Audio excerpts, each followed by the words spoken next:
Welcome to the Phone Arena video review of the LX370. The 370 is a simple slide phone by LG, available on Sprint.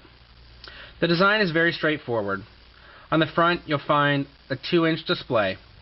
It's a little bit small for our tastes, and as you can see, there's a lot of housing around it. We would have preferred a bigger display, but the QVGA resolution is nice.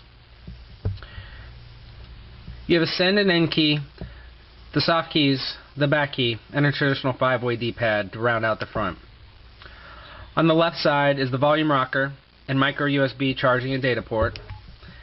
And on the right, you'll find a 2.5mm headset jack, micro SD card slot. The device comes shipped with a 1 GB card, as well as the speakerphone/voice command key, and finally the camera key. The back is very straightforward, with a simple 2-megapixel camera and the speaker.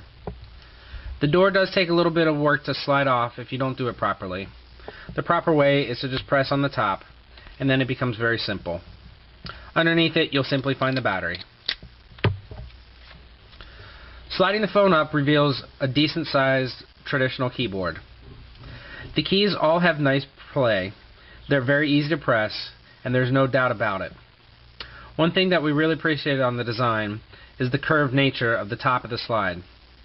This means there's no overhang for these keys at the top row, and indeed, the keyboard's very easy to use and nice to type on.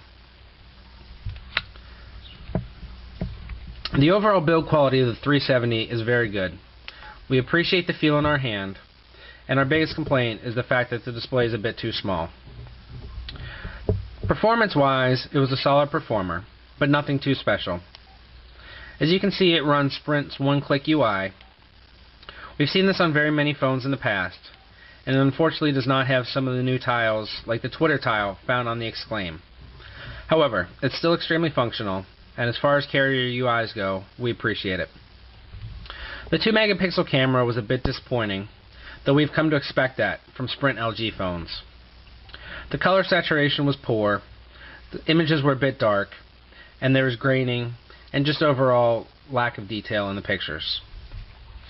Still, for a basic phone, we think the 370 is a good choice. However, Sprint is currently charging $100 for it on contract, which we think is very overpriced. If it would slot in the $30 to $50 range, we think it would be a much more compelling offering.